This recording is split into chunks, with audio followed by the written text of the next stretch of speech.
Okay, today we're going to be talking about the goddess Leto, one of the female Titan goddesses who was got together with Zeus. He got together with quite a few individuals. Mother of the twin gods, Apollo, and Artemis, obviously a very strong friend of the Trojans, and very much beloved and respected later on in Greek mythology. She is oftentimes understood as a goddess of motherhood with her children. As a result, she is known as a protectress of the young. We'll go ahead and go into some details, but I want to begin with a lovely Orphic hymn 35 dedicated to Leto, just to kind of draw us in a little bit. So it begins as follows: To Leto, fumigation from myrrh. Here he goes. Dark veiled Leto, much invoked queen, twin bearing goddess of noble mien. Coiantus, great, a mighty mind in thine, offspring prolific, blessed of Zeus divine. Phoebos proceeds from thee, the god of light, and Artemis fair, whom winged darts delight. She in Ortygia's honored regions born, in Delos he which lofty mounts adorn. Hear me, O queen, and favorably attend, and to this consecration divine afford a pleasing end. There's my introduction to the goddess Leto. Now, much of the early scholarship connected to Leto relates to what her name means. Now, the Greeks have their interpretation, and we'll go there right away. Some will say that her name comes from lethe, which means oblivion. Other Greeks in ancient times will say it comes from lotos, which means lotus, which is the fruit that brings oblivion to those who eat it, according to their beliefs. It could also mean hidden one. But Plato, in his Critylus, constructs philosophical etymologies for the names of the gods and states via the words of Socrates as follows. He will say, let us inquire what thought men had in giving them, the gods, their names. The first men who gave names to the gods were no ordinary persons, but high thinkers and great talkers. Leto is named from her gentleness, because whatever is asked of her, she is willing. But perhaps her name is Letho, as she is called by many foreigners, and those who call her by that name seem to do so on account of her mild and gentle Leon kindness of her character. So Plato will have it as this idea of mild or kindness, right? Others will have it as oblivion or lotus. However, we now know that so often the Greeks have their own interpretation of what these words mean, but it actually means something else. It is related to a Lycian word, which is Lada, which means woman or wife. In fact, in many cases, they will say that the Lycian Lada may be the origins for the Greek name Leda. It is a consensus of many scholars that this word was not originally a Greek word at all, but that it stems from ancient Anatolia, and specifically the area of the Lycian region, which I think is interesting. In fact, a little bit further, scholars have now moved back the date of this word from the Lycians back to those known as the Luca, or understanding this as a Luvian name. So this goes way the far back, which is fascinating. Already we're getting somewhere. According to Pindar, she was known as Leto Preseliketos, which of course means Leto of the golden shaft, connected to the golden bows and arrows, which, by the way she has bows and arrows, that reminds me of somebody. It sure does. It reminds me of Artemis, which, of course, this epithet was readily applied to Artemis, her daughter, as well. So, like mother, like daughter, and so forth. In fact, as early as Homer, do we find Artemis called by this name. So, there we have it. So, going into the origins, in general, Leto was one of the Titans, a bride of Zeus, as I said, the mother of the gods Apollo and Artemis, right? Goddess of motherhood. But she's also known as the goddess later on of modesty and of demure. And you could see that a little bit in Plato's interpretation of that word. Like her sister Asteria, she was also considered the goddess of the night or of the light of day, depending on the context. When Leto was pregnant with the twins, as we know, she was pursued relentlessly by Hera, who drove her from land to land, preventing her from finding a place to rest and give birth. But as you know, the floating island of Delos eventually provided her with refuge. Later, when she was traveling to Delphi, the giant Tityos attempted to abduct her. We'll go into all this part of the story a little bit later.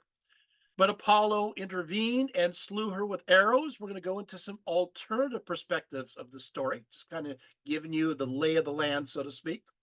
In Greek vase painting, Leto was usually depicted as a woman lifting her veil in a gesture of modesty, but that was not always the case. And she's oftentimes depicted with her two children, more later on than earlier. We'll go into that as well. Leto was known to favor two animals, that being the rooster and the other, the mongoose, of all things. So concerning these, the writer Alien, not to be confused with somebody who's extraterrestrial, on his work called On Animals, writes as follows. He says, I learn that the rooster is the favorite bird of Leto. The reason is, they say, that he was at her side when she so happily brought to bed of twins. That is why, to this very day, a rooster is at hand when a woman happens to be in travail and is believed somehow to promote an easy delivery. I don't know. Does anybody want to bring in a rooster into the room and somebody's giving birth? I don't. Do you think that would help things out? What do you think? No, no. Okay. All right. So I just don't find roosters terribly, uh, I don't know, comforting, especially at such a time. Anyway, the mongoose. He notes as follows that the mongoose is both male and female in the same individual, partaking of both sexes, and nature has enabled each single same animal both to procreate and to give birth.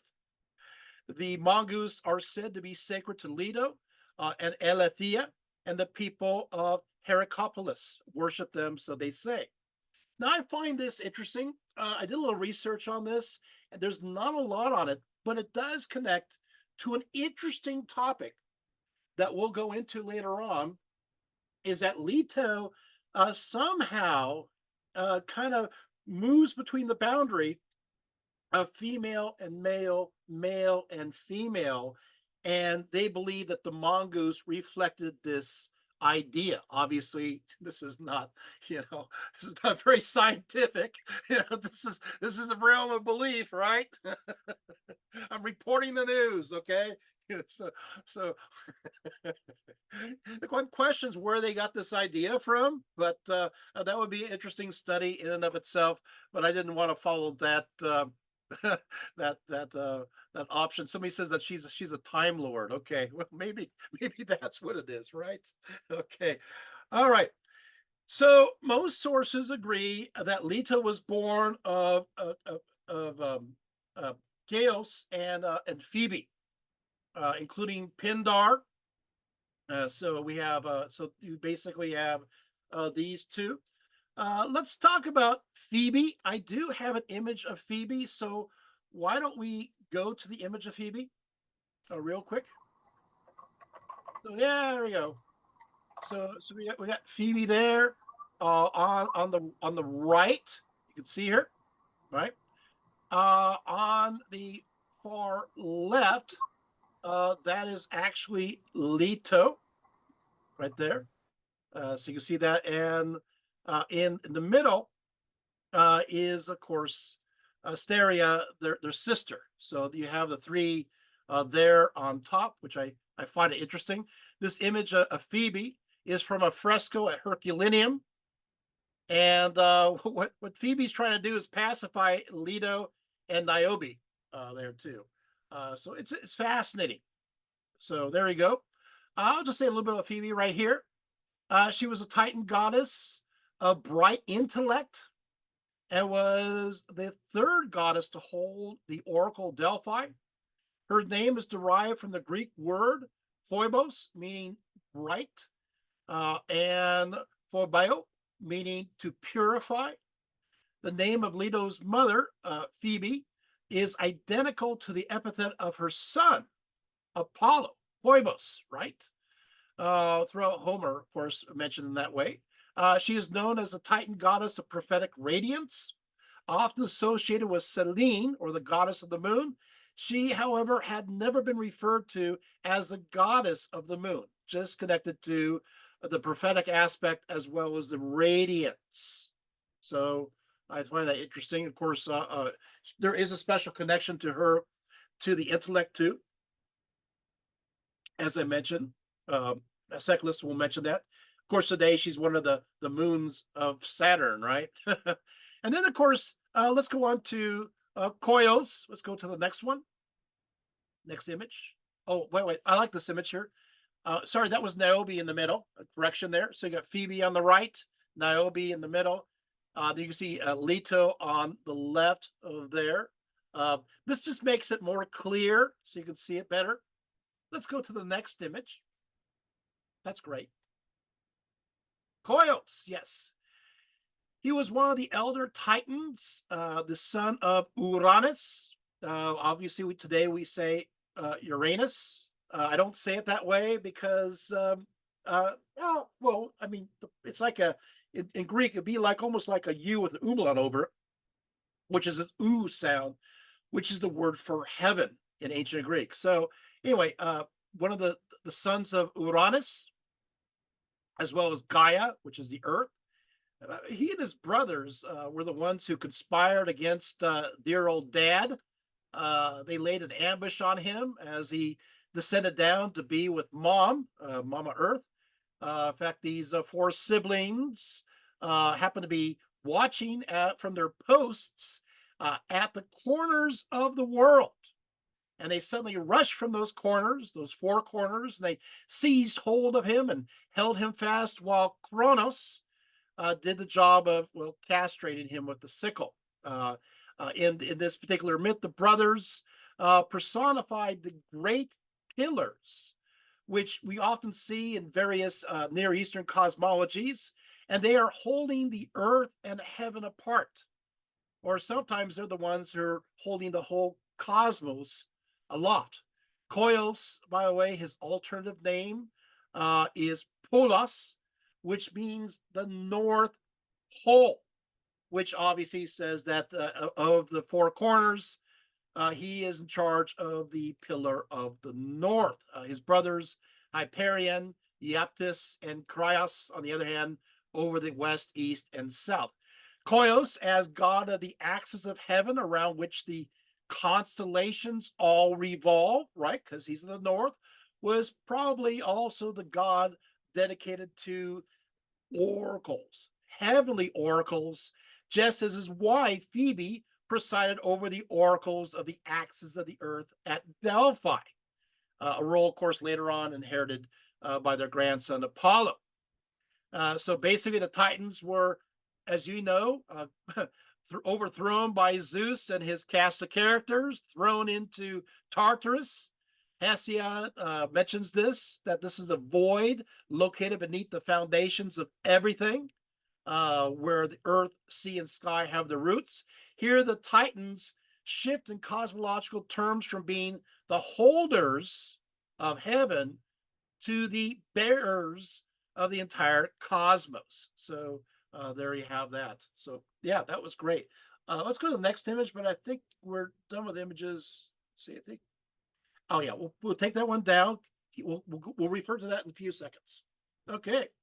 So without question, the earliest stratum of worship of Leto arise from Western Anatolia, which is, of course, Asia Minor, known as Turkey today, especially along the western and southern coastlines, roughly from Ephesus to Caria, through Lycia, Pamphylia, and Cilicia, and of course into the Aegean, especially Crete, Delos, and Kos. In most of these cities, Leto appears to have a background of being understood as a great mother, having a direct relationship with other mother goddesses in these regions. In fact, she is oftentimes understood to be an aspect of them. Now, of course, there's a contest between Ephesus and Lycia and Delos over where she gave birth to Artemis and Apollo, as well as others, indicative how she is believed to equally be a part of their mythologies, revealing that she may have equally been worshipped amongst them when these areas happen to be more unified, right? Of course, we now know that the Minoan realm equally includes the Aegean and the western and southern coasts of Anatolia, especially at a place called Miletus. We have found Minoan ceramics there. We know that they had a settlement there. We have other evidence too of other cities, even at Ephesus. I actually was at Ephesus at the time in 2008 when they discovered the Minoan part of the city just below Aeolic Hill. I was actually there at the time. I saw them digging. So yeah, the Minoans were there. Saw the pottery for myself. Now, we also know that so the Urs of Minoans are along this coastline. And so there is this religious and cultural connection here, and maybe in a political sense. We also know that the Mycenaeans, when the Minoans were no longer there, filled that vacuum along the coast of Asia Minor, of Anatolia, and they held that all the way until the 12 into the first part of the 1100s BCE. I did a whole talk on that. Mycenaeans were very active there. But there's the other side of the story, and that is not only was this an area where there's Mycenaeans, Minoans, and the Mycenaeans there, but also a group known as the Luwians or Luvians. It was their territory because it happened to be their territory all along, again, Western Anatolia, and of course the southern part of Anatolia. So it's kind of like the intermix of these two, actually three different cultures, all kind of put together.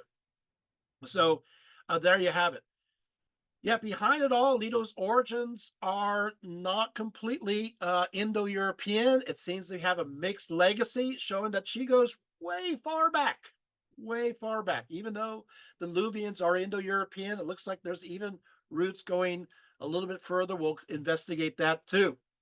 Now, while we may surmise that the earliest stories concerning Leto were widespread throughout Western Anatolia and the Aegeans, many of these regions would lose these traditions, with a few vestiges remaining, specifically on Crete and Ephesus, and most especially, which we'll be looking at in a lot of detail in Lycia, which became, because of its relative isolation for a long time, it retained many of these ancient traditions. Because of this fact, our search for Leto must begin first and foremost with the Lycians. So, who are they? Right? Well, we know that the Lycians are one and the same as the Luca. In fact, let's go to the image that we just had up. Let's take a look at this. There it is. All right. Yeah, thank you. We know that the Lycians called themselves the Thermalae during the classical Greek era, through to the Roman Empire, and we find a reference to this fact in inscriptions as well as in Herodotus. At Xanthos, there stands this, you're looking at right now, this trilingual stele with the designation Thermalae, making a direct equivalent to the Greek Lucia. You can see it right there. And so we know for a fact, this is fascinating, that you're looking at it right here, that the Lycians were the Luca. Got it? They were the Luca. And of course, the Luca, we know for a fact, absolutely 100%, not 99, not 9.5, 100%, they are Luvian. There's no doubt. No reputable scholar today will say otherwise. Got it? So we have a direct connection here, right? Okay, so they are the Luca. Now, of course, I will say a little aside to this, that the Luca can be looked at this particular region, referring also to later on they'll become known as Lycians, but the Luca, of course, are the Luvians. But the word Luca sometimes is used in a general term, not just for the south, but as well as the western part of Anatolia or Asia Minor, inclusive of the other Luvian areas. So in other words, it can be used in a broader sense, and it can be used in a smaller sense. But we know for a fact in the smaller sense, here it is, right there. You just compare the Greek and the Lycian. Lycian is the Luca. It makes that connection. Cool? Good. I like having this here so you can see it. So we know that the Lycians or the Luca were part of the Asua League, and that the Mycenaeans, also known as the Achaeans, were very much involved in the affairs of the Asua League during the 14th into the 13th centuries BCE. And we know directly they were involved with the Luca as well. The Lycians were depicted as a key defendants with the Trojans against the Mycenaeans. However, this is, of course, by the late part of 13th into the early part of the 12th centuries. The Lycians, not to go too much, I just mentioned a few other things. They're all already causing problems as pirates, especially around the Cyprus region, according to the Amarna records from the 14th century BCE. The Luca, in this sense, were from, again, the region of Lycia. And I want to mention that some of them were used as mercenaries for Ramses II in the early part of the 13th century BCE. Later, they became part of a group known as the Sea Peoples.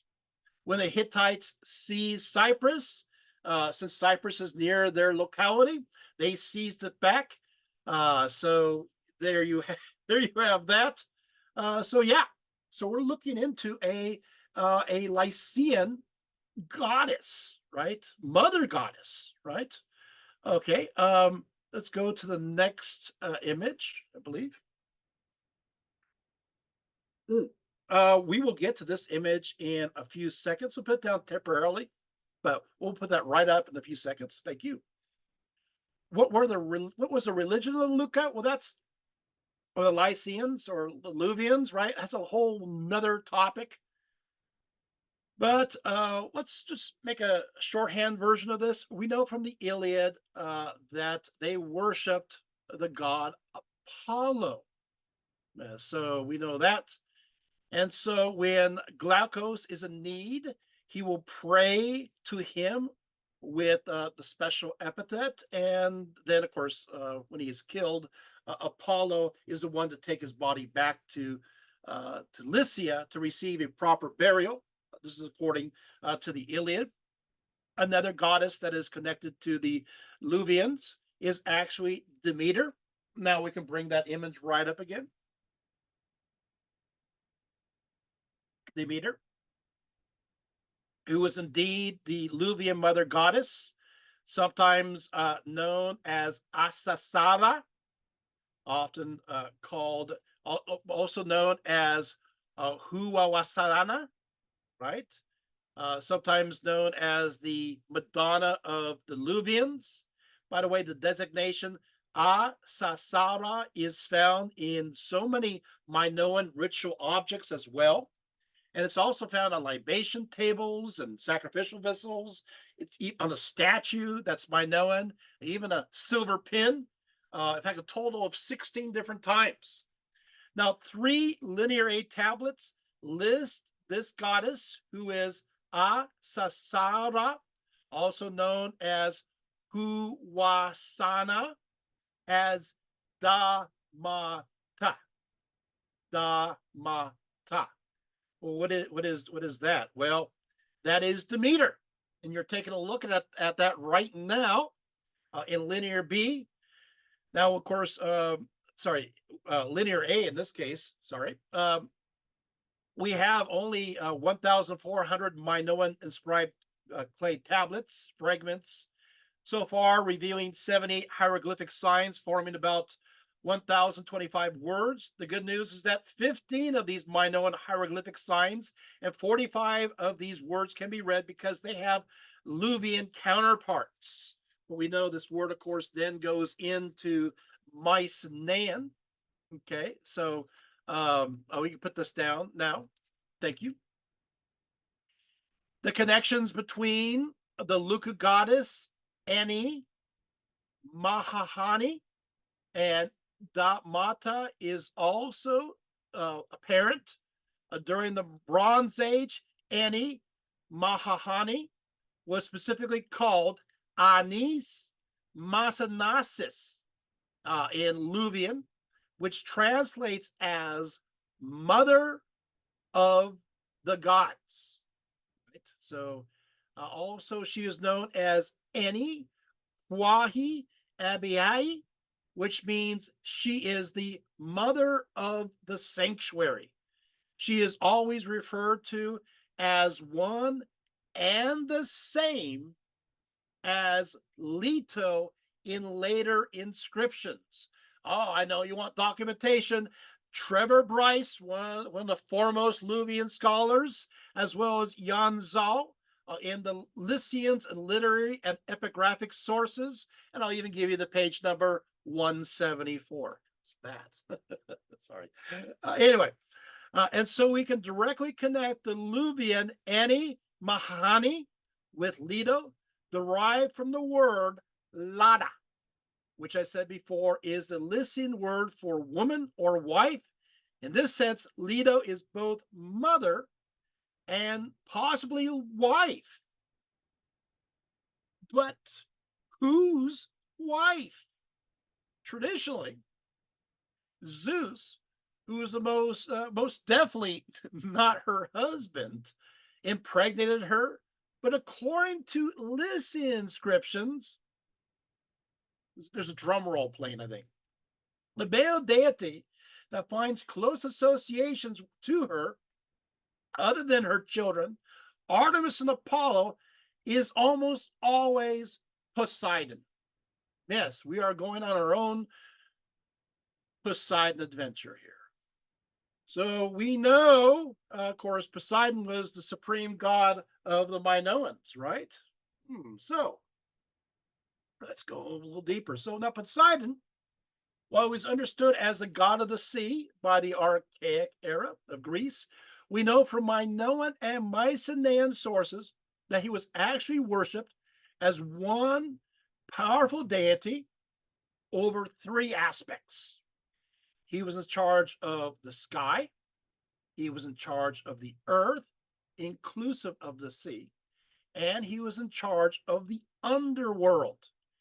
As a underworld or chthonic god, he used the epithet that we know so well, which survived to later on, the word Enosechion, which of course means earth shaker, which if you want to know, is actually in linear B.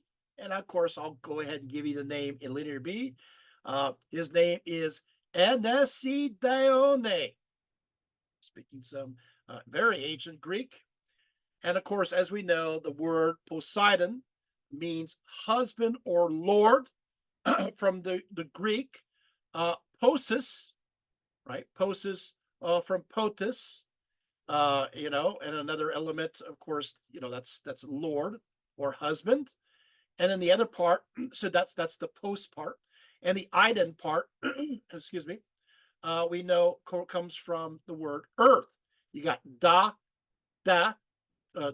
Doric for ge, and of course you also have ida. So it's post ida, which of course means husband of the earth. And of course, who's the who's he with? He is with Demeter, as we know. Da, de, ge, ida, right? Means earth. Mater means mother. So Poseidon, husband of the earth, with the mater, right? Earth mother. And the mater is also connected directly to any Mohani, which of course you see the connection there, which is the great goddess. Are you seeing these connections? And they in turn, as we have already noted, are directly connected to, through inscriptions. I even gave you even the detail to where to find it if you want to look, to Leto. Guys, got it? This is all coming down. And there's other sources too. I just had to give you at least one so you look up. Okay, what are we doing? We're doing pretty good. Let's take a look. Let's actually go to the image of Poseidon. This comes from Mycenaean period of time, or it's people say that this is Poseidon. The next one. Oh, I guess I didn't have it. Huh. Okay, I guess it didn't show through, or maybe it'll appear at some point. Let's see if this is the next one. Just like curious. Nope. Okay, go back. That's fine. Okay, so here we go. Oh, actually, those are good. These are images. That's fine. Yeah, these are images here of any Mahahani. So you can see that there. Let's go to the next one. This is another image of her. So this was right. It's kind of small though. I'm sorry. I wish it was better. Okay, let's go to the next image. I think this will be Poseidon here. Oh, no, I guess not. All right. I just want to show this right here. We're going to be describing some of the worship here of this goddess. In fact, I'm going to go ahead and do it right now since we see this image. This image is so small, it probably doesn't really help. But I want to tell you a little bit about this early goddess. So you can see it there. You can put it down there. So let's talk about this early goddess and some of the worship there. So let's talk about Huwa Sasasana. Who is she? Well, we know that she had, and of course later on she will be connected to Leto. So this, but I'll give it a chance to understand the Luvians a little bit more. She's her worship was centered at a place called Hoopsena, which today is Erigli, which is southeast of Konya and northwest of Mersin. This was the ancient realm of the lower lands of the Luca or the Luvians. And here, as I said, was a center of various worship. I'm just trying to get some more water here. Sorry. There you go. No, you'll get it in a second, because you know why? Because I'm talking about a drinking ceremony, and so I got thirsty.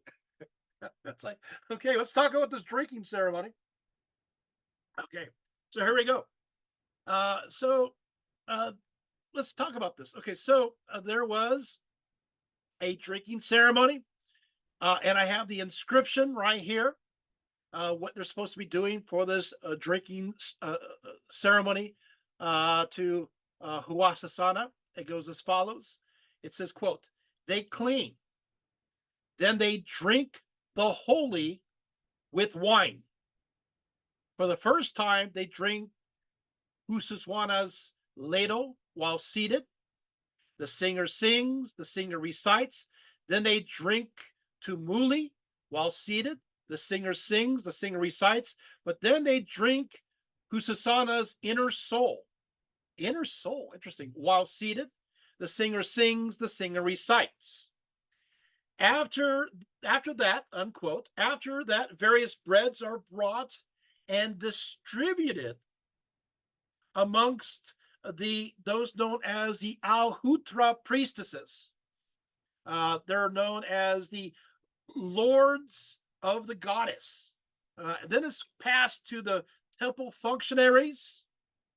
And then after that, they lay the bread on tables as offerings. Some of the bread is broken, some of the bread is not. Then the person on whose behalf the ritual is performed bows down 3 times. Then all the people of the community then partake of the rest of the bread. And at that point, the priestesses now give each other a ceremony kiss. So that's a pretty detailed ritual. I really find is fascinating is that in this is that they're going through this whole process of drinking in the great goddess through the ceremony. Now, sometimes, get this, we know that they drink not only from a regular vessel, but in some cases they drink from a tympanium. They drink from a frame drum, and they in these mysteries. And of course, one thinks about the mysteries of Ghibli in this regard. Isn't that fascinating? Sorry, just I couldn't resist. There's other rituals I have here. One performed by Bapi to Huasasana. And this is, of course, to appease a person who had angered the goddess. It goes over 3 days. What I find is interesting is this performance is done at the crossroads. And once again, you have all the various breads, and it's so funny in these inscriptions, they actually spend the time listing the different kinds of breads that they will be offering to this particular goddess. So, yeah, so we know a lot about this. Okay, good. So there you have that. So I had to bring that up. Okay, let's go to the next image. There it is. So this is proposed to be Poseidon, although scholars disagree. It depends, but you can see there's elements here that's Poseidon-like. This is a connection to the Mycenaeans. Let's go to the next image now. Here we go. So what was the territory of the Lycians, also known as Aluka? According to the Iliad, the center of their territory was said to be the Xanthus Valley, a place full of orchards and fields. We know that the Lycian city, known as Talawa Tulos, was once ancient Delawa Talawa. And this is a picture of it right here. This is located in the Xanthus Valley, about 14 kilometers from the coast and just east of the Xanthos River. They are, of course, mentioned as fighting on the side of Troy, specifically those from Tlos. That's spelled Tlos, Tlos, right? And they're also known for their beautiful Acropolis with the various rock tombs, right? See that? Go to the next image. There's another image of the rock tombs. Pretty impressive. Okay. Next image. Love it. During the late 14th century BCE, a certain king, Mudawata, chased by King Atarasaya of the Mycenaeans, was resettled by the Hittite king at a place known as Syphilis, which is, of course, ancient. It's actually ancient Zapolsa, with the idea that he was supposed to guard the Hittite frontier here. This area was inclusive of what will become the Xanthos River. You can see the Xanthos River there to the left. This is Lycia. It was called the Sayanta River. In fact, the area was known as the land of the Sayanta River. In a treaty of the Hittite king, Mursili II, the Sayanta River is mentioned. Here, the king of Myra Kowali is said to be situated along the Sayanta River and is defined as marking off the territory of Myra. The kingdom of Myra, the king of Myra, by a certain Kupata Kal, was not permitted to cross this very sacred river, with the exception of the sanctuary of Mashualwa, located just on the other side of the river. That will be important later on. Just want you to remember that there's a sanctuary here. By the way, of course, this is the Xanthos River that they're crossing. Yet another part over here is a place known as Wiyunawanda. That's spelled Wiyanawanda, which correlates with Oneida. Let's take a look at the next image. Yeah, look at that. There's Oneida, located at the upper part of the Xanthos Valley and just east of, you see here, of Xanthos. Anyway, so we know for a fact it is mentioned in the records of the Hittites that this particular city, Oyanada, was, of course, at that time called Woyowanda, was located along the Sayanta River, and we know for a fact that the identity of these two cities are the same. So we know for a fact that this is the Xanthos River. Look at those cyclopean stones there, all kind of fitted together. I know this is not part of the talk, but I find it interesting. I just will say this off to the side that this kind of stone fitting goes back to the Minoans and the Mycenaeans. And you're taking these rough stones and they just kind of piece them all together. What I find is fascinating is that while this was done during the 1200s BCE, this particular piece is later on. In fact, you see part of the Hellenistic wall right on top of it. It's somewhat later, showing that these traditions continued on.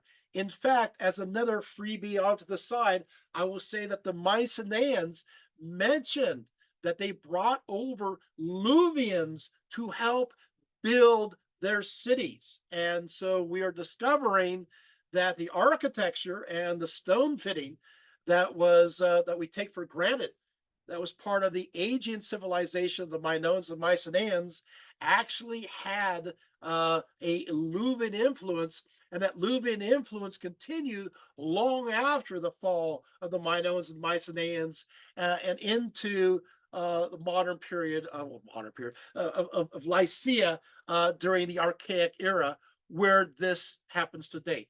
I know so much for a wall. I know that's kind of an off the wall topic. Oh, come on, there's got to be a laugh there somewhere. Okay, nobody's laughing. Anyway, so there you have it. Okay, so what happened? We're all muted, that's why. Oh man, so not very loyal. Mudawata decided to plot with the city Dalawa, which is, of course, close here, then within Hittite territory, to ambush the Hittite general Kusapali and made his ambush. But anyway, there's a connection here. Let's go to the next image. Oh, these are really cool. And so you have another Oyolanda. Let's go to the next image. This is Panara. Look at that, beautiful, right? Panara. Now I'll continue.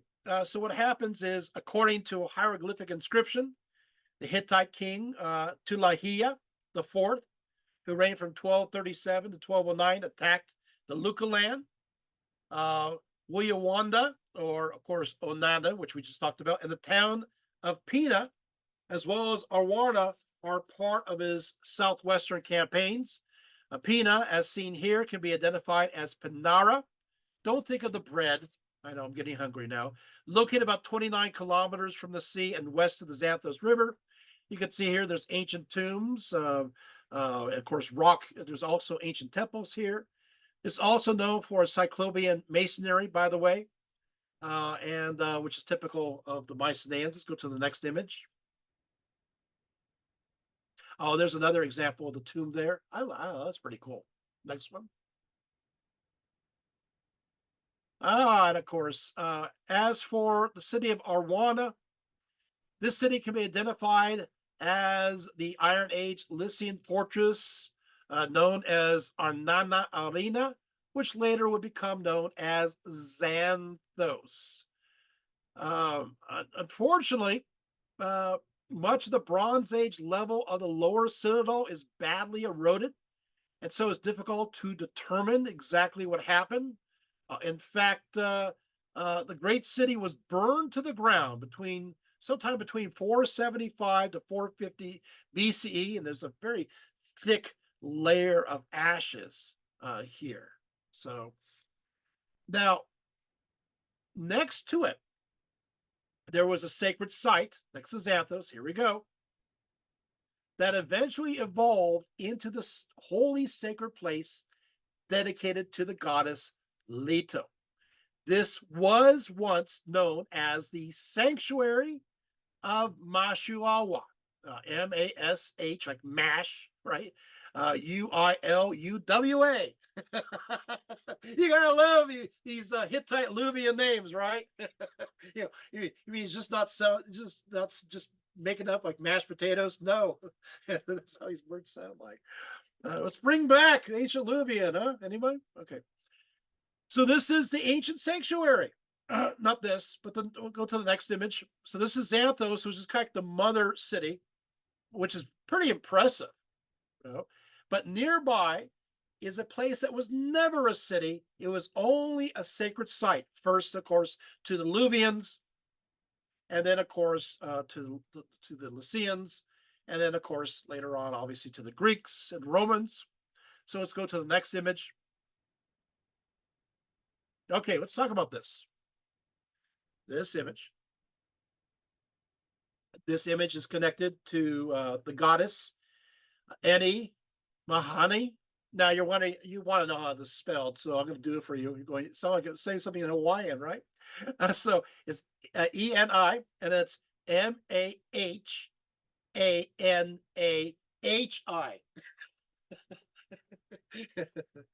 So just remember, you say hi at the end. Anyway, and this was one and the same as the sanctuary of Mashilawa,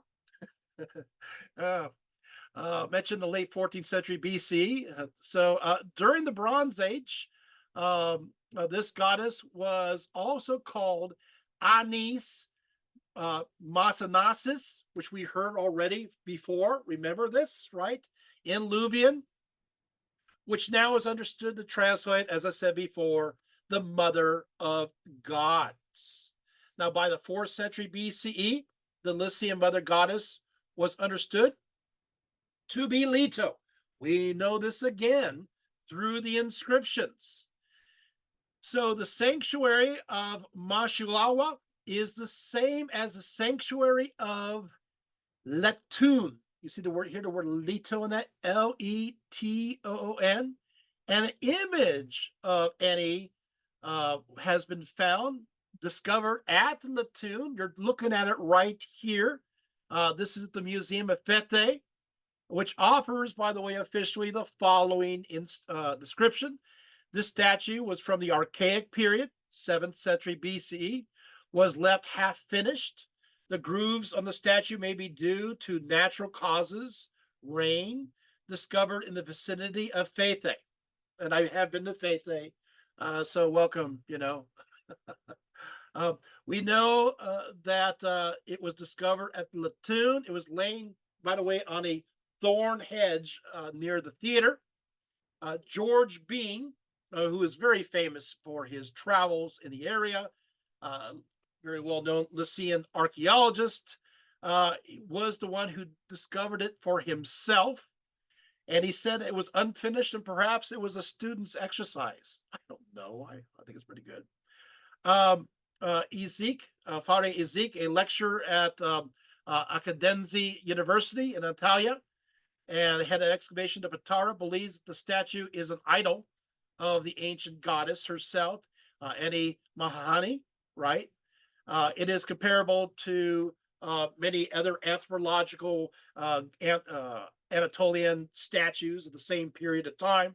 I've seen a lot of these actually at Ephesus, so which will be another talk at the Ephesus Museum there. So let's go. The sanctuary of Latoon, which was dedicated to Leto, was never a city proper, but only a holy place dedicated to this goddess and her two children, Artemis and Apollo. So, in fact, of course, this is mentioned by Strabo and others. So let's take a look at the next image. You'll like this. Oh, there's another kind of image of the goddess mixed with the goddess Kybele, which I think is fascinating. Good. You can see the Tympanion there. Next one.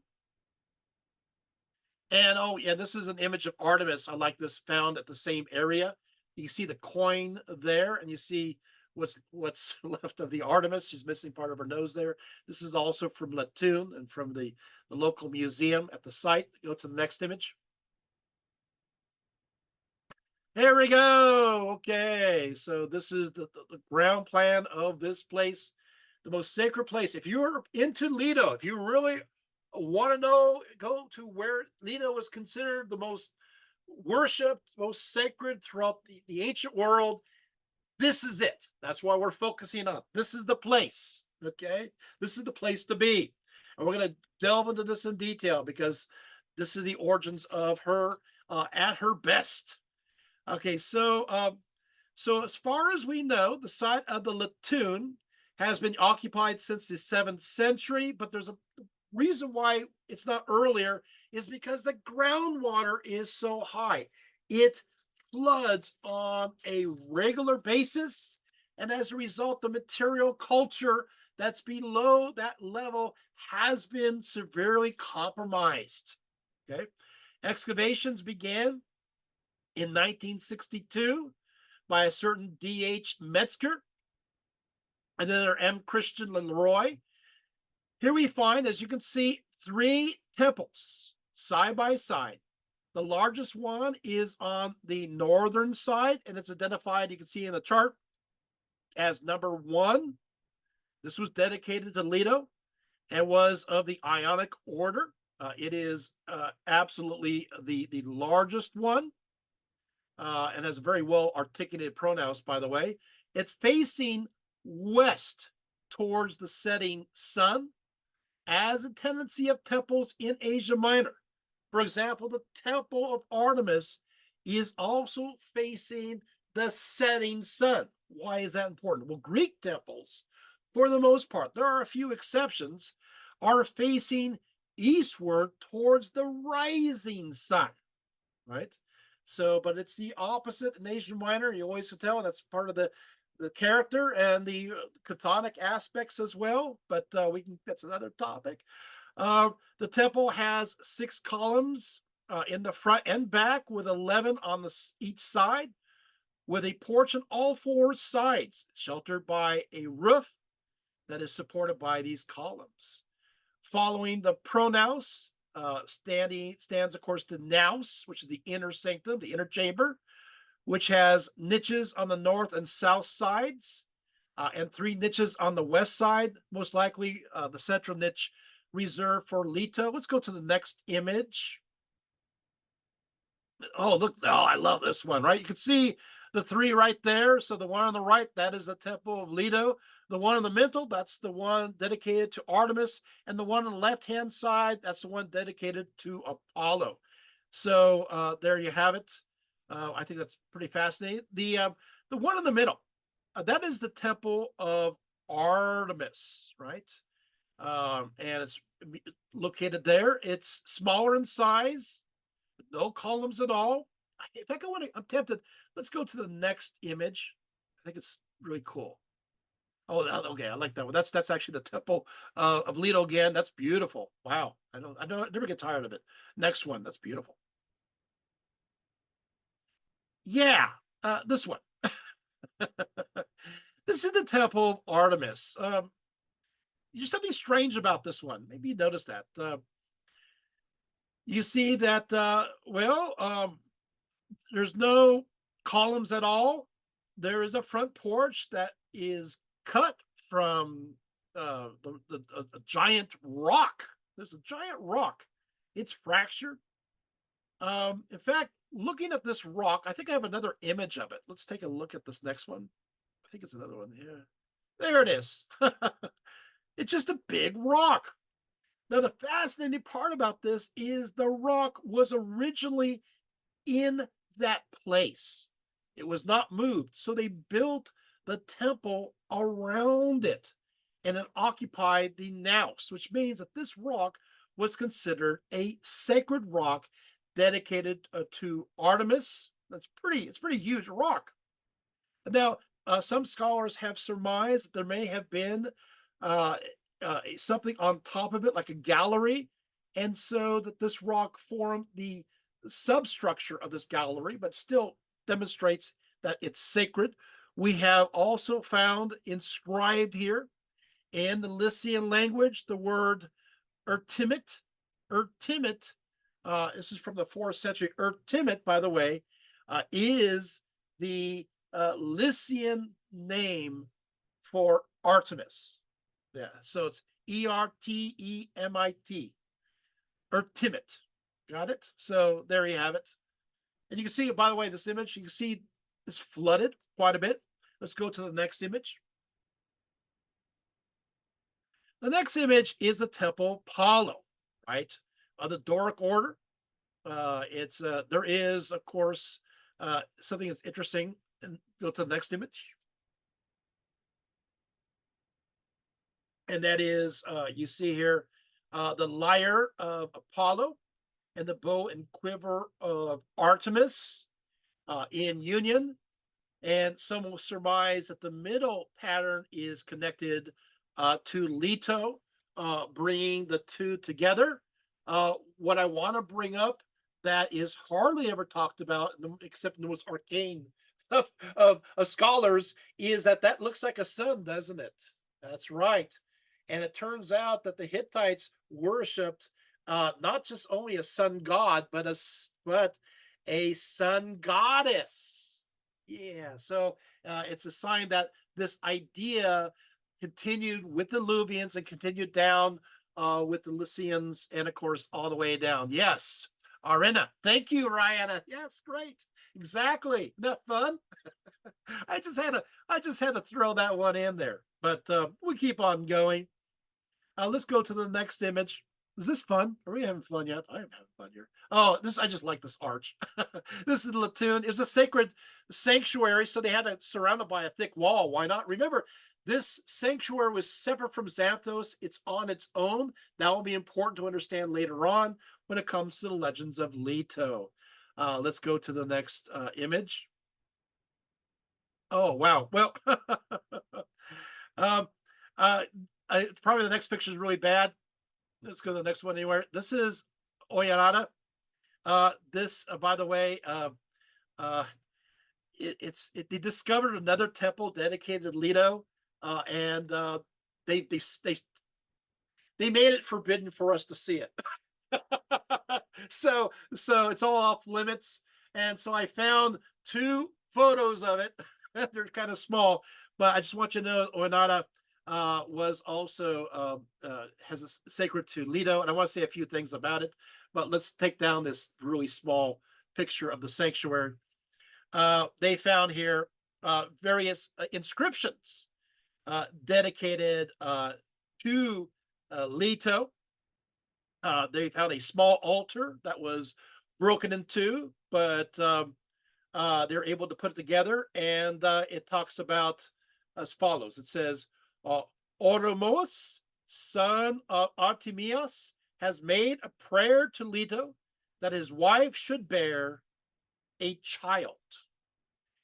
So this is evidence, of course, that Leto was prayed to, not as connected to birth giving, fertility in the ancient sense. So yeah, so she is a fertility goddess. There's other inscriptions too. There's another one they found. It's in a limestone block. It's broken, and it reads as follows: If he sells anything, let him be answerable to Leto, Artemis of Ephesus, Artemis of Pergae, Apollo, and Poseidon. Well, I want to stop there. Why?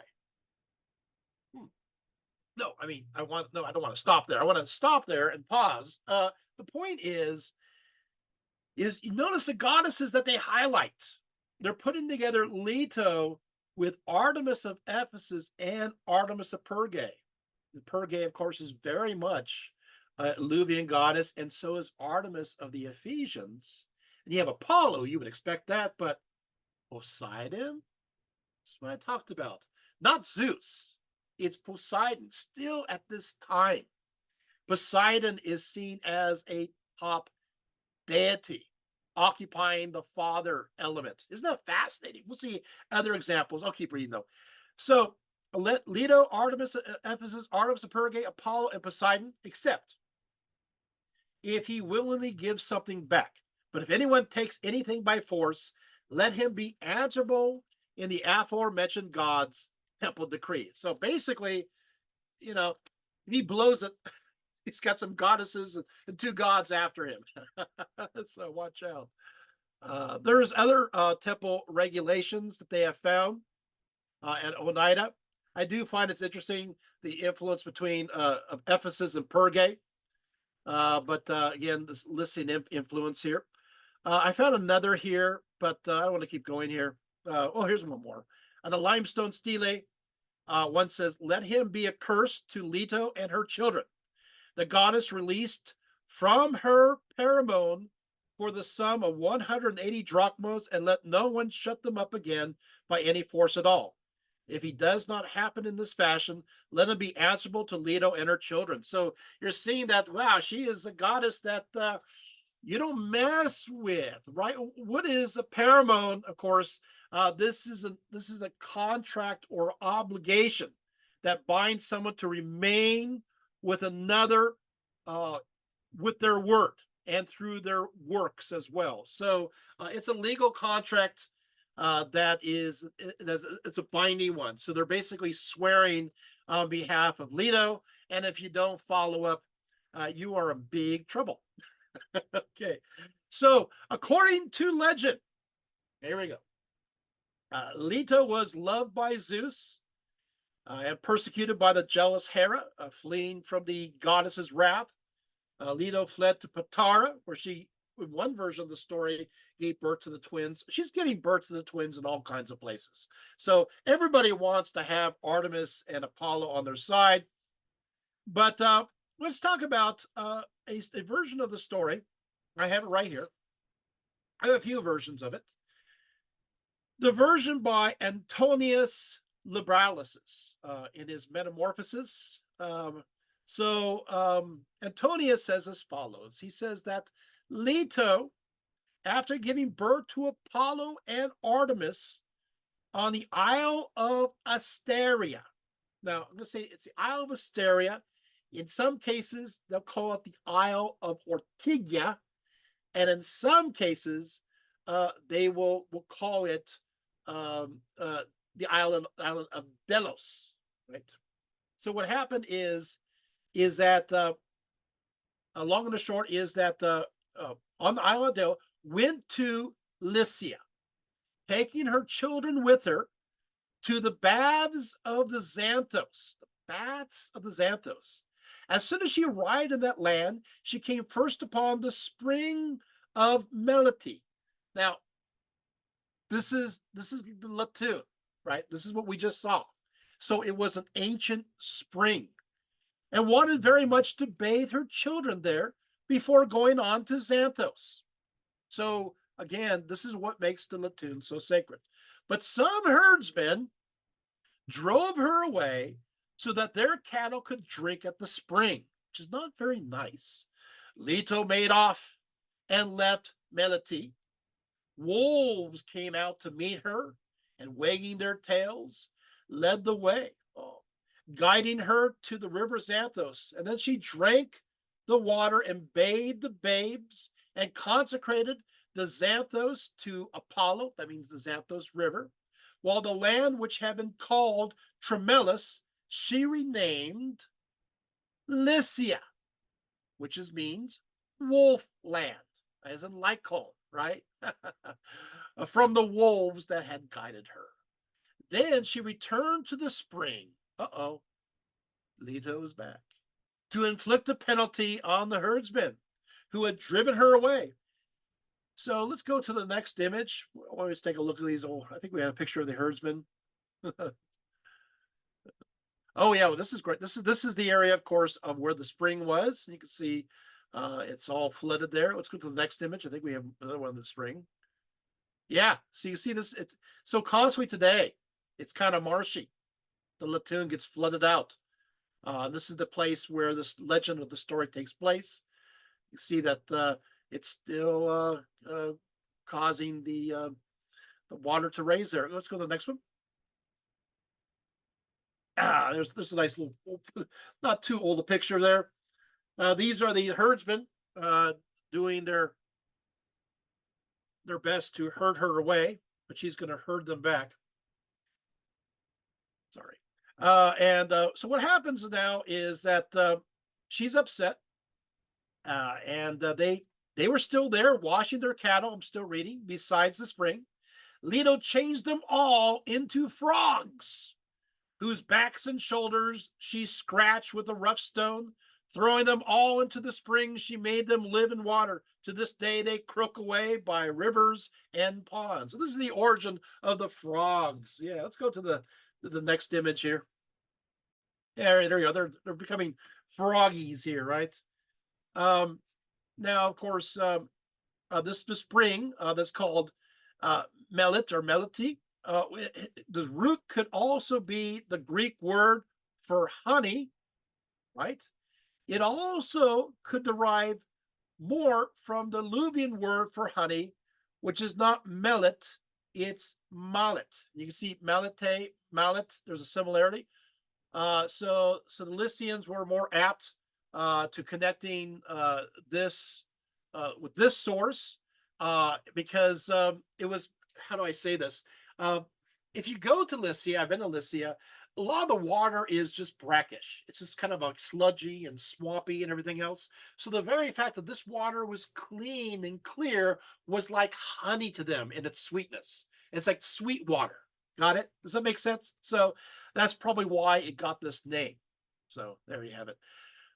Ovid, in his Metamorphoses, has his own version of the story. I won't read through the whole thing, but I think the next picture won't be relevant. But let's see the next one. No big deal. Yeah, let's take that one down. That one shall return, though. Okay, so in Ovid's version, it goes as follows. He says, in Lycia's fertile fields once long ago, the peasants scorned Latona, not unscathed.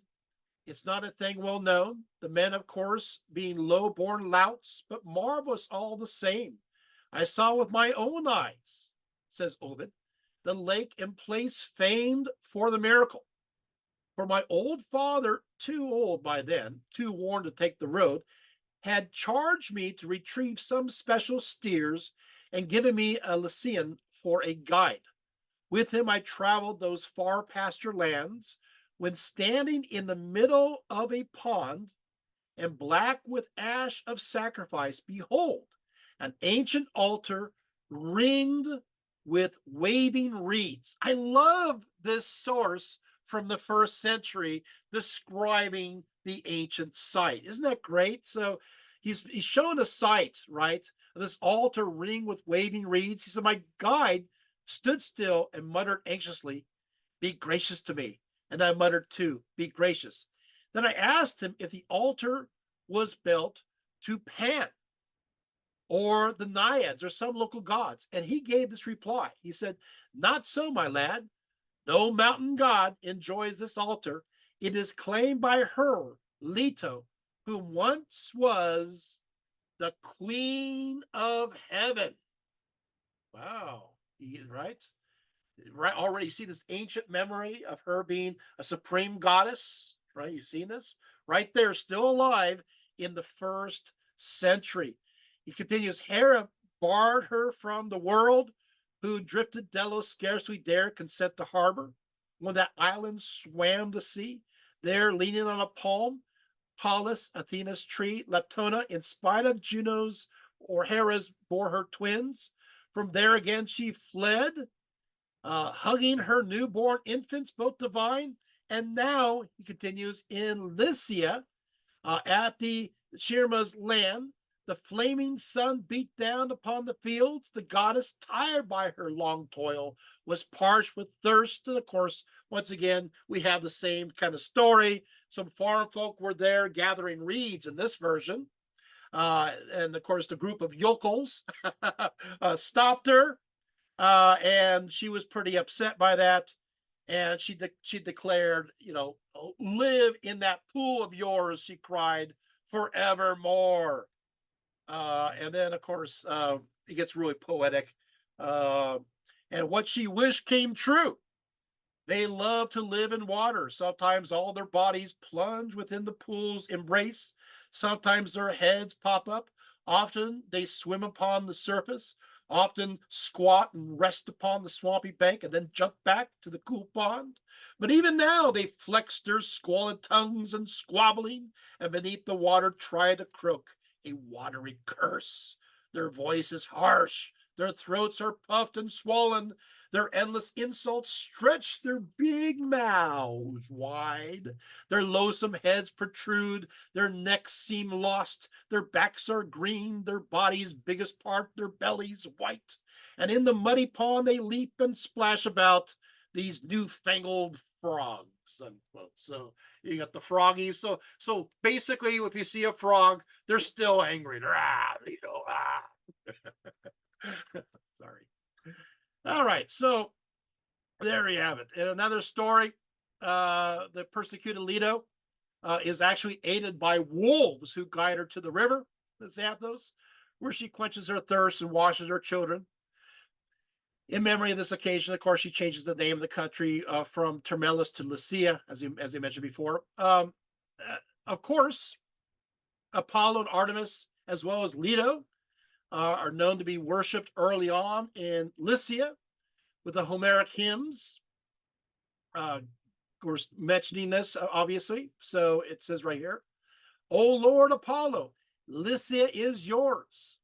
In the Iliad, there's a reference to Apollo as the Leucogenitus, or the born in Lycia, or born of the light. There's two interpretations. It could be light or it could be Lycia. So it could be either way. So, yeah.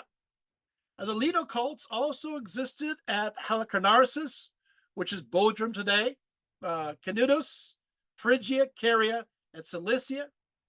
Now, at Didyma, it's interesting. This is where, of course, this is by Miletus. According to this, this is where Zeus had his relation with Leto to get her pregnant with twins, according to one belief. This, of course, will become the future oracle of Artemis as well as Apollo. And this is really close to Ephesus. I will be going there in 2025. We know that Leto was Zeus's consort at Dido, from his Didyma, as early as the 6th century BCE. We find, in fact, a terracotta figurines, male and female, identified as Zeus and Leto.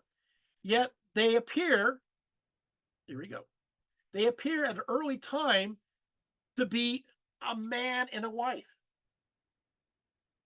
Wait, what? Yeah, a man and a wife. That Zeus, his wife, is Leto. In fact, there's a lot of evidence of that. And we go further back, of course, the wife, the husband was Poseidon. Are you seeing this? Seeing the shift here?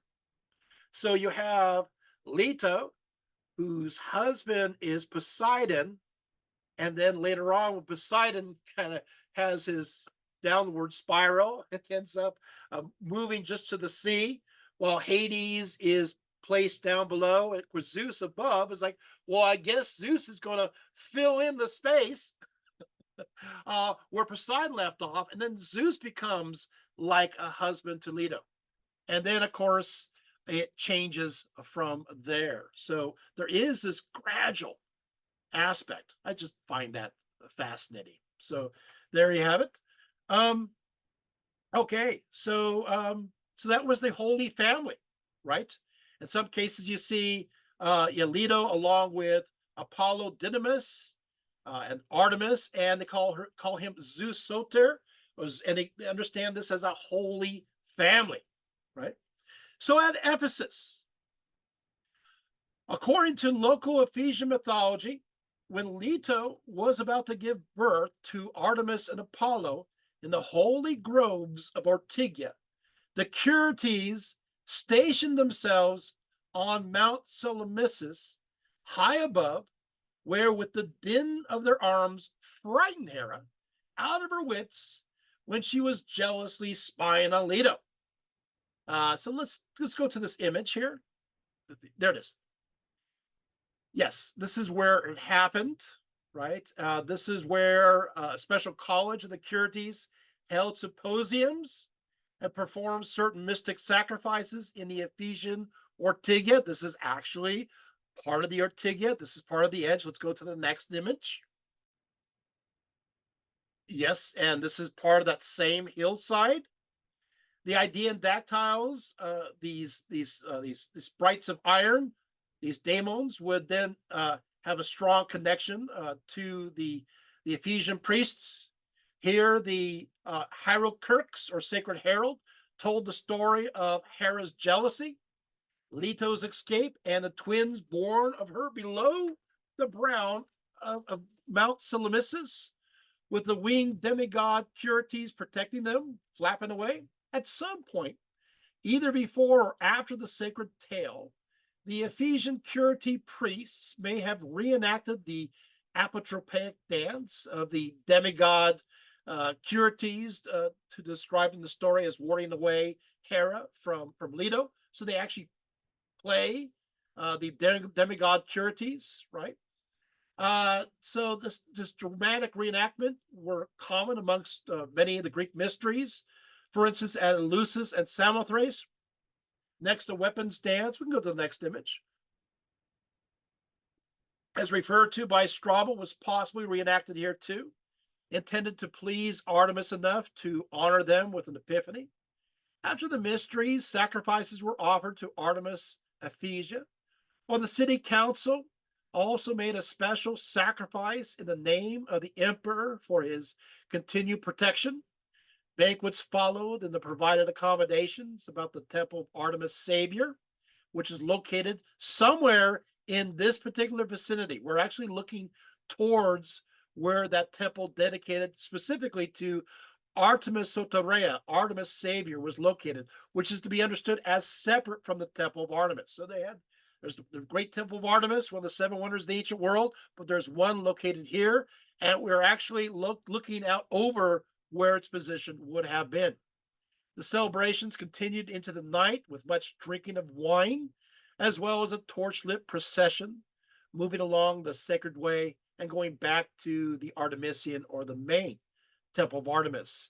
The reference to symposiums by Strabo also reveals that drinking wine was also directly part of the celebrations at Ortygia itself. So they're getting pretty drunk here at the site. Most likely providing, after the provided meal, of course, and using the local vintage. Let's go to the next image. There's another image of the Ortygia general area.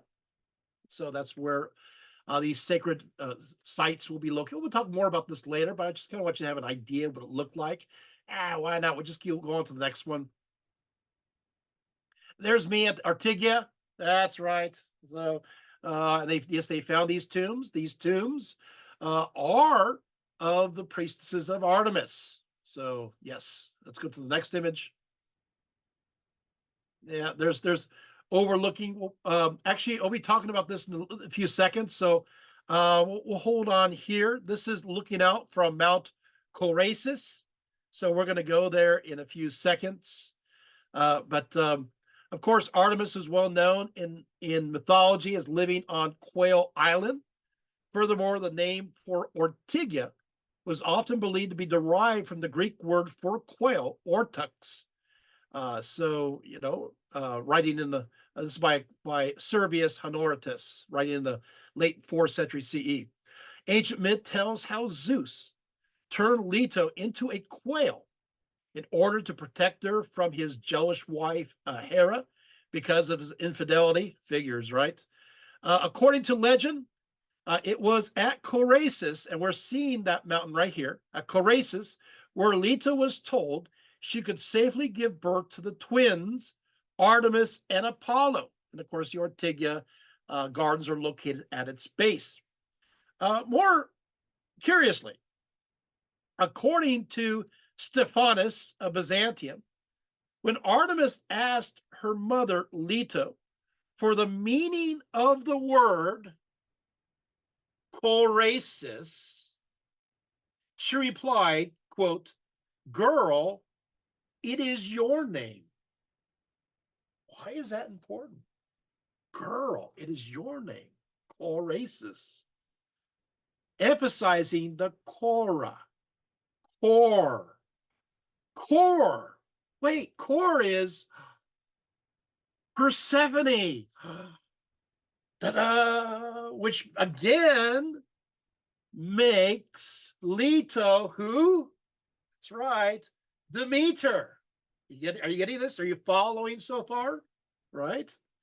Demeter, Core, Demeter, Persephone. And of course, therefore, this mountain is dedicated to Core or Persephone, from which, of course, it's believed that Artemis was born. And that makes a lot of sense, doesn't it? And so we're tapping into an even earlier ancient legend that I get too excited about. But there's more, but I had to mention that, right? So now, as we know, of course, the two are very much connected together.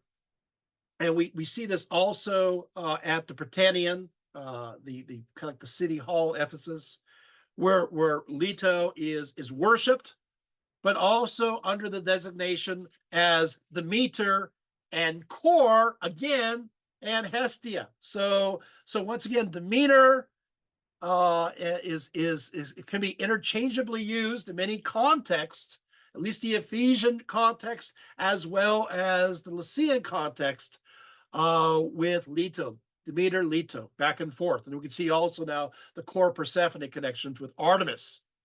Okay, so I'm going to read a little bit more, though, on Ortygia. Ortygia gardens were known for I'm quoting from ancient times, a fine wood with trees of all kinds, possessing the greatest abundance of cypresses. Because cypresses were considered sacred to Artemis, the thick cypress groves must have created an idyllic setting for the Ephesians wishing to experience her presence. Strabo also describes, quote, many temples in the place, some of which were ancient and contained statues that were just as old. In addition, he mentions temples of later times with statues inside by Scopas. One depicted Latona holding a scepter. We'll talk about that in a little bit. Latona holding the scepter, and Ortygia standing by her with the child in each arm.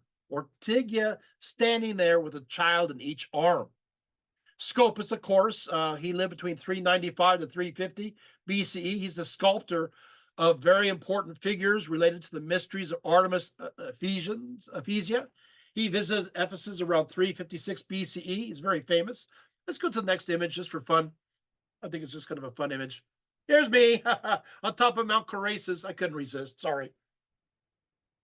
There we go. Next image. Yeah, there's me looking down on Mount Cerasus. Actually, that is one of the altar sites. You can see the remnants there, right there. One of those high places from ancient times, looking down that most people don't know. You can see the remnants there of the cut stone. Go to the next image. Yes, okay, so we'll talk about this in a little bit. This does relate to Ortygia as well as another goddess, but we'll go there in a few seconds. Okay, so you take that one down. We'll go back here, don't worry. So Ortygia, let's talk about Ortygia there.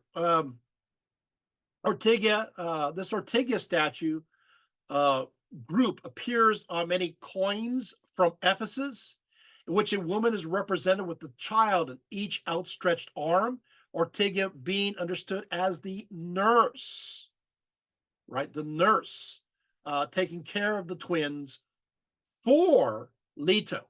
Okay, so that's kind of how that operates. So they recognize this. In some versions, we see on the Ephesian coins minted during the reign of Hadrian that Ortygia is looking back in wild fear of the Pythian serpent who's issuing from its hole at Delphi. While the children seem to have no fear at all, later on, many will say, well, this will be understood as Leto. So you have an interpretation by the Ephesians that this is Ortygia, and by those in other places, they'll say it's Leto. So Ortygia takes kind of a larger role, this nurse. Now, of course, not to get too confusing, but Ortygia, this nurse, will also be connected to the gardens that she was at, known as the Ortygia Gardens. Got it? But then again, obviously, Ortygia could also be related to the form that Leto takes. But anyway, you gotta love going through the nettles of ancient mythology, right? So, but there you have it. Now, interesting. The Ephesians believed that Ortygia, this nurse, traveled with Leto, Artemis, and Apollo, and afterwards was present even in Delphi too. So that's interesting. Another possible reference to Ortygia within the Ephesian context arise by way of an Artemisian edict from 162 CE. And I do want to read this, where the inscription states that during this month are held festivals and the cessation of public business, especially in our city, I'm quoting, the nurse of its own Ephesian god. Wait. So I want to say something here. The nurse of our own Ephesian god? This is a beautiful moment. Okay, really, it is. Okay, so Ortygia is the nurse for Artemis and Apollo, right? Even though Leto's the one who gave birth. What's interesting here is the Ephesians have decided that they themselves are the nurse nurturing Artemis in response. You guys catch that? There's a give and take. That she's the one who nurses and who is nursed. The word tropho, it describes somebody who's the nurturer. The city of Ephesus is placed in the position of the actual nurse of Ortygia. It fits very well with their own importance of the nurse Ortygia that was played in the Ephesian version of the myth. So in a sense, the Ephesians are saying, we're Ortygia. We're the representation of Ortygia for Artemis. You're hardly ever going to hear this, except some of the most, obscure contexts. But I thought, hey, learn something that nobody else knows, except for very few. Isn't that cool? All right. I just had to throw that one in there. So Ortygia. Now, we're going to go a little bit further right here. So in one version, Ortygia was the nurse responsible for taking care of Artemis and Apollo, and was a naiad, a kind of nymph inhabiting fresh water bodies. Excuse me, springs, lakes, all that. Right. So the freshwater nymph, basically. Now in another version of the story, hold on to your horses. We have horses that we're holding on to. Yeah, you want to hear this one. Ortygia is not, she's actually another goddess. Her name is Asteria, who was the sister of Leto, which is kind of strange. So the sister of Leto. So you have, now what I want to mention here. Okay, ready? What happens here is that, how do I put this? There is a connection here. So now it's the sister who, Asteria. Now, if you think Leto, right? Of course, I'm actually reading the source here. A goddess, how can you not think that Hecate too is one who is a daughter of Latona's sister Asteria? So we actually have, according to Hesiod, here we go, that that those two titans that we talked about, they had two girls, right? Well, actually had, well, you had, of course, you had Leto, got it, and you have Asteria, got it. Okay, that's so far. So they are sisters. Then Leto gave birth to Artemis and Apollo, and Asteria, according to Hesiod, gave birth to Hecate. And that's how they are connected. Is that making sense?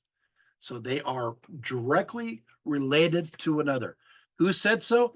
Hesiod, which is one of the best sources possible, right? You can't get better. And then he's the early, that's what he did. Theogony, that's what he did, is identify these things early on. And so we are having a direct connection here. So I thought that was pretty exciting information. There is another source. I'll bring this up. There's other sources that will have three sisters, and that will be Leto, Asteria, and Hecate. I tend to think that may have been an earlier version, and then of course Hecate gets moved into the position of being the daughter of Asteria. Are you seeing how things are working? And then of course things are moving from there. Okay. How are we doing? We're doing pretty good. Okay, so let's talk about Leto herself. So, one more thing. Asteria, then what will happen is, since the Ortygia Island, if Ortygia, the nurse, is connected to Asteria, they'll call the island not Ortygia, they'll call it the Asteria Island. You guys got it? That's why. So I know.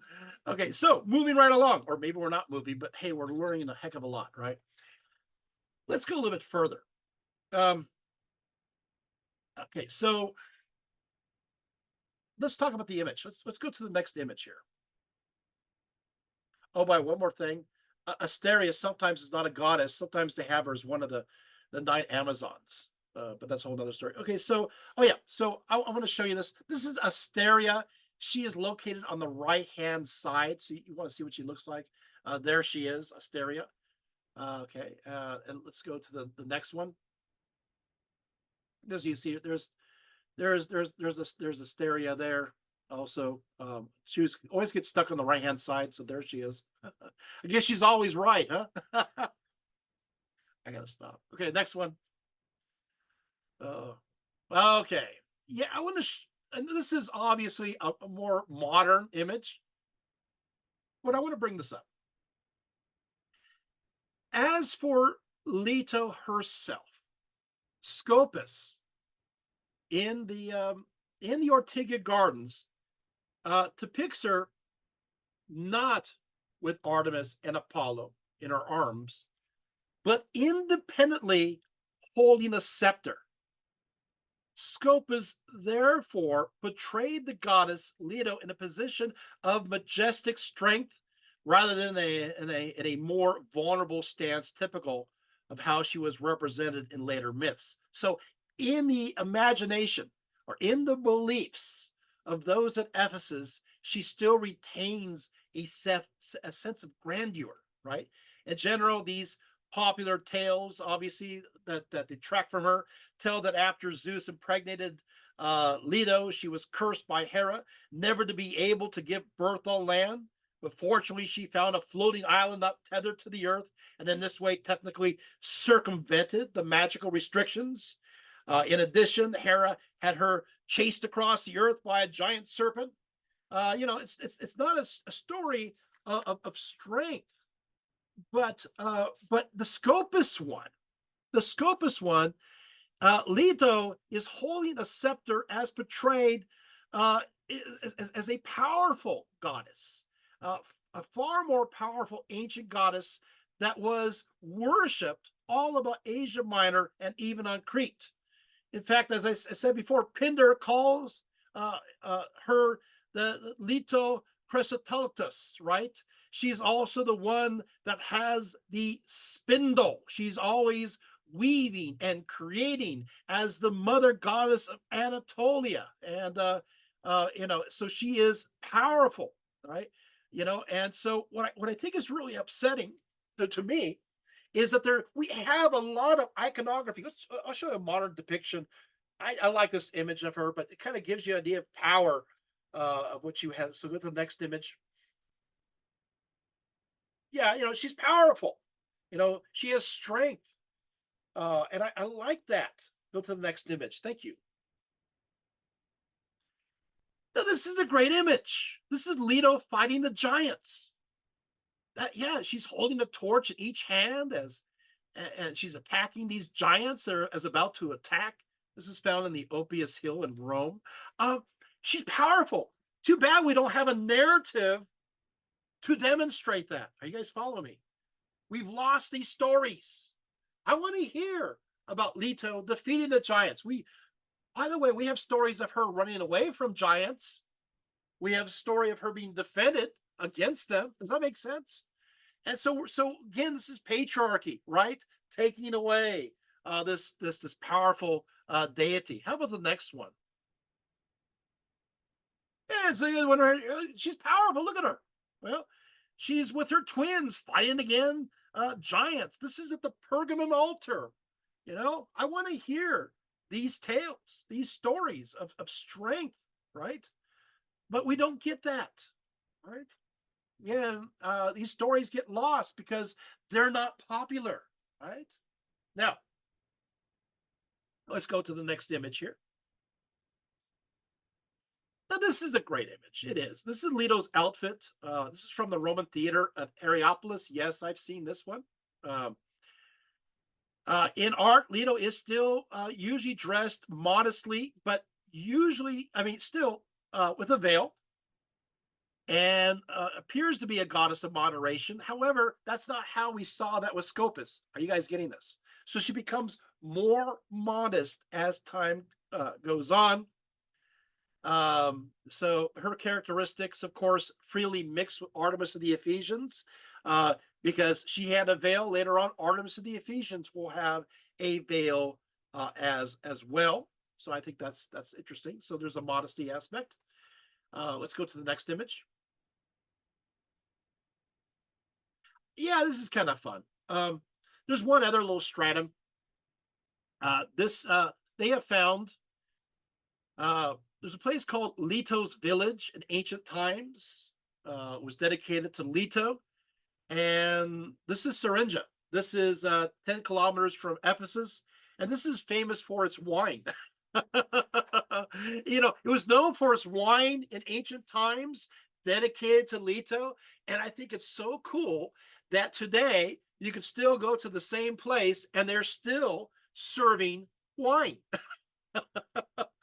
From the very same places where they had these special sacred groves dedicated to Leto. So I thought that was fun. Yeah. She's worshipped in different places. I know our time, but we have a little bit more time. She's worshipped in Crete, of course, and becoming connected to the Minoan goddess version, obviously. She is worshipped in specifically in a place called Phaistos. In fact, there was an initiation cult that's connected to her. And I want to mention something about this at Phaistos in Crete. There is a strange story, and it is an interesting story, and it's told by Antinonius Liberatus. It tells the story of where Leto changed a girl into a boy in order to save this person's life. So what we're looking into this, she is connected to these areas of in between, right? And so the story goes, and I have it right here, that when Galatea became pregnant, Lampros, her husband, prayed to have a son and said plainly to his wife that she was to expose her child if it was a daughter. When Lampros had gone off to tend his flocks, Galatea gave birth to a daughter, feeling pity for her. She counted on the remoteness of their house and backed up by dreams and seers, telling her to bring up the girl as a boy, deceived Lampros by saying she had given birth to a son and brought the son up as a boy, give it the name Leucippos. As the girl grew up, she became utterly beautiful. Because it was no longer possible to hide this, Galatea, fearing Lampros, fled to the temple of Leto and many a prayer to her that the child might become a boy instead of a girl. I'm just quoting from that primary source. Leto took pity on Galatea because of her unremitted and distressful prayer and changed the sex of the child into a boy's. In the memory of this change, the citizens of Phaistos still sacrifice to Leto because she had grafted, I'm quoting still from the primary source, because she had grafted organs on the girl, and they gave her festival the name Ekadia because the girl had stripped off her maidenly peplos. It is now an observance in marriages to lie down beforehand besides the statue of Leucippos. Kind of interesting kind of ceremony that I don't even have time to unpack, but quite a bit there. Obviously, she was worshipped on Delos. That's the big one, right? That is, of course, we don't have a lot of time, but that's another major site where, of course, we kind of covered it earlier too, of where Apollo and Artemis are born. We see this in the Homeric hymns to the Delian Apollo.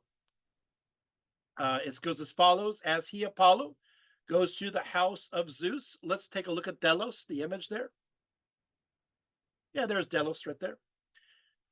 As he, Apollo, goes through the house of Zeus, the gods tremble before him, and all spring up from their seats when he draws near, as he bends his bright bow. But Leto alone stays by the side of Zeus, who delights in thunder. And then she unstrings his bow and closes his quiver and takes his archery from his strong shoulders in her hand and hangs them on a golden peg against a parlor of his father's house. Then she leads him to a seat and makes him sit, and the father gives him nectar in a golden cup, welcoming his dear son, while other gods make him sit down there. And queenly Leto rejoices because she bare a mighty son and an archer. Rejoice, blessed Leto, for you bear glorious children, the Lord Apollo and Artemis, who delights in arrows, her in Ortygia, and him in rocky Delos, as you rested against the great mass of the Scythian hill, hard by a palm tree by the streams of Eunopos. Doesn't sound like what we've heard before, does it? No, you're not getting that feeling of the rape, are you? Right? You're seeing, once again, you're seeing these ancient stories still continuing on, holding fast until patriarchy takes it away. Does that make sense? Are you guys getting this? Right? I figure I got to read from the sources so you can hear it for yourself. But unfortunately, what happens, shall I sing how the first Leto bare you, Apollo, to the joy of men? And of course, then all of a sudden, it goes on to the story of Delos, right?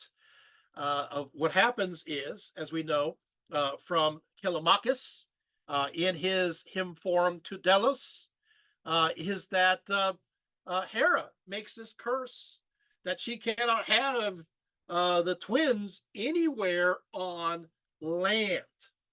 There's got to be some way to get around this. Well, of course, There happens to be the floating island, known as Ortygia, that floats around, that is not girded to the seabed, the seafloor, also known in other sources as Asteria, right? It floats around. And so what happens is that she flees and goes on the floating island. And that's where she, of course, bears the two, according to the Greek version. I like the Ephesian version a little better there. So, but one can only hope there. Um, so there's some good quotes here, but I know we're running out of time here.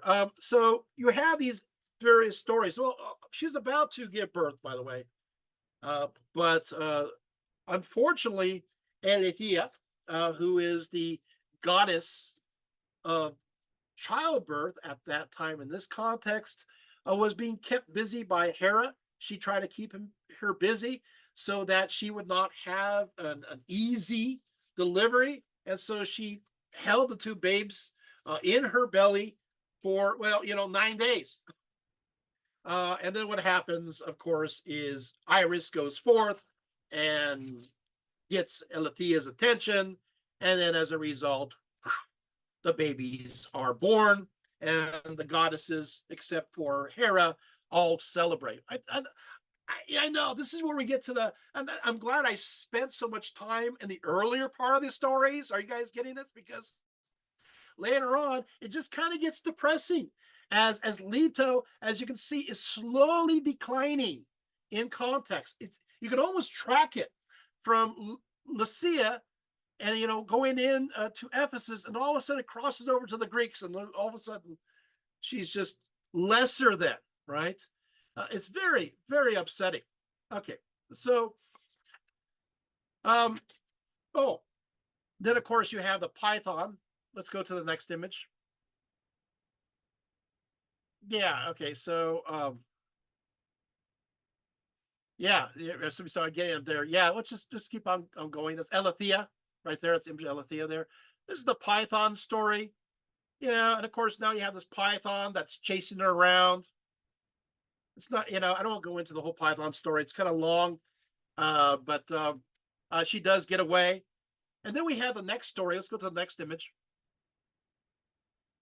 Yeah, this is Leto, and of course, and the giant Tityos. According to this story, Apollo was known for slaying this particular giant, who attempted to carry off Leto, who was this Euboean or Phocian giant. So she assaulted the goddess Leto as she was traveling to the shrine of Delphi. Her son Apollo quickly intervened and slew the giant with a volley of arrows and the blade of his golden sword. As further punishment for his crime, Tityos was staked to the ground in the underworld, where two vultures were set to feed on his ever-draining liver forever and ever. In fact, of course, in the Odyssey, it says, two vultures, one on each side of him, sat and kept plucking at his liver, reaching down to the very bowels. He could not beat them off with his hands, and this was because he had once assaulted a mistress of Zeus himself, a far-famed Leto, as she walked towards the Pytho through the lovely space of Panopeus. However, I like Pindar. Let's go to the next image. But you see Leto there covering herself. There's Leto there. Let's go to the next image. It's kind of small. We do have another third image of it. Yeah, there you go. According to Pindar, it was Artemis, not Apollo, who killed the giant. This is indeed Tityos. By Artemis was hunted down with darts from her unconquerable quiver, suddenly sped, and so that a man may learn to touch only those loves that are within his power. So, yeah, so you have this kind of idea here. I do want to mention that you have other versions of the story where Leto is, and you see this in iconography, where Leto is very much involved in this process of attacking the giant. So you can see earlier shadow of this giant legend, and you can see, where she's fighting giants, and all of a sudden it's like her kids are fighting the giants, and then she just becomes the weak standby. It's again, I'm sorry, this is so upsetting watching this happen, watching this narrative go forth. Um, let's take this down temporarily. I want to bring up one other story that's not that great. It's Leto and the punishment of Niobe. Apollo was known for his destruction of those known as the Niobites, whose mother had offended Leto with her boasts. Niobe had 12 children who were destroyed in her palace, 6 daughters and 6 sons, because she prided herself in her youth and over the fact that Leto only had 2 sons. And look at me, I have 12 kids. Yeah, so two. Sorry, she had twins. Sorry, a son and a daughter. And look at me, I have 6 of each. And it's like, okay, so it's a pretty messed up story. There's one where she, according to pseudo hygienists, it says that these children Niobe placed above those of Leto and spoke rather contemptuously against Apollo and Artemis, because Artemis was girt in a man's attire and Apollo wore long hair and a woman's gown. She said, too, that she surpassed Leto in number of children. Now, again, I want you to catch this. Did you guys catch that? That here you have the idea of Artemis dressing more as the male, and you're seeing Apollo dressing more as the female, right? And you may just say this as an accident. Well, Niobe, from this context from ancient times, has Niobe saying that, so it's not like it's not that people don't recognize this fact that there is this back and forth. And you also saw this. Did you guys notice earlier with what? As remember, right? Going back and forth, turning the female into a male. Remember that? Wait a minute. Oh no, let's go further back. What about the animal? Right? Are you guys tracking with me right here? Right? So you have, of course, remember the mongoose, the misunderstanding of the mongoose, again, going back and forth. So this is not just a coincidence. There is this idea of transition. Now, having said that, we do know that the great mother goddess of southern Anatolia, connected to the Topanium, connected, of course, connected to connected to Topanium, which is the frame drum, right, is also connected to, of course, those worshippers of Kybele. So there is a connection here. So not only is the Great Mother obviously connected to Demeter and Leto, but is also connected to Kybele. And you can see a shade of this too, where those will transition, those who are worshipers, venerators of Kybele, will go from a male to female. So there is a lot of that going on. But again, that's a whole nother talk. I don't want to go there, but I thought it was fun. Let's take a look at the next image. Leto, no matter how much she loses things, great attributes, she is still constantly depicted with both Artemis and Apollo, even long after they are grown up. She is, so it's not just like the Artemis and Apollo show. Leto is involved in their lives. And I like that. I like the fact that she's a very involved mother, even later on, which, by the way, is an attribute that continues and should be inspirational for many of you, right? Aristophanes says, praise Artemis too, the maiden huntress who wanders on the mountains through the woods. Celebrate the everlasting happiness of the chaste Artemis, the mighty daughter of Leto, and Leto. And the tones of the Asiatic lyre, which wed so well with the dances of the Phrygian Carides. Oh, there's another connection there. I do honor to the divine Leto and to the lyre, the mother of songs of male and noble strains. Interesting. The lyre, the mother of songs of male and noble strains. The eyes of the goddess sparkle while listening to our enthusiastic chants. Honor to the powerful Phoebus. Hail, blessed son of Leto. So it's moving into Apollo there. And also, of course, something else is really cool. It says, Statius Achilles says as follows. He says, when Artemis returns weary to her sire and brother Apollo, uh, haunt of maidens, her mother Leto bears her company as she goes, and with her own hand covers her shoulders and bared arms, herself arranges the bow and quiver, and pulls down the girt up robe, and is proud to trim the disordered tresses. Right? So Mother Leto takes in Artemis, and basically she tidies her all up, right? Arranges her quiver, and even trims her hair.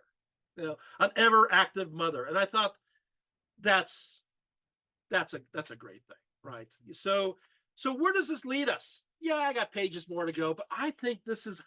I want to end on a high note, if you don't mind, right? Um, and I think that what we learn from this is that, well, unfortunately, what we learn from this is that patriarchy takes its toll on these ancient goddesses, and we can see them slowly descending and changing through time. However, you can also see that no matter how much they try to repress these ideas, these notions of strength still get re, get revived. That Leto, even today, is amongst many circles is viewed as indeed a powerful goddess. But the only way that can happen, to continue to happen, is to have more knowledge of who she is and what she represents. And what is that? Well, she is the goddess of not just knowledge, but of the transformation of knowledge as it transcends through the heavens. That she is knowledge that connects to prophecy. She is knowledge that connects to light, and making her one who is that which enlightens others. See all these. Oh, yeah, that's right. She is connected with light. Oh, yeah, she is connected with knowledge, prophecy. Oh, and from that, take that strength and build upon it. At the same time, she is not simply a mother. She's not simply the one, which is important, that helps for fertility, going back to the ancient mother goddess, which is there, fertility, and taking care in many ways of birth. But she is a mother who never stops being a mother. There it is. You guys get it? Mother who's always there nurturing. Her job is not up just giving birth to Artemis and Apollo. She travels with them. She spends time with them all the way through. And I find that very inspirational as a parent. I find that as a great role model. So, Leto, I hope I've revealed some of the mysteries going back to the ancient Luvians. And I think you can piece together, little by little, of who she is and what she represents. Thank you so much, and have a great night.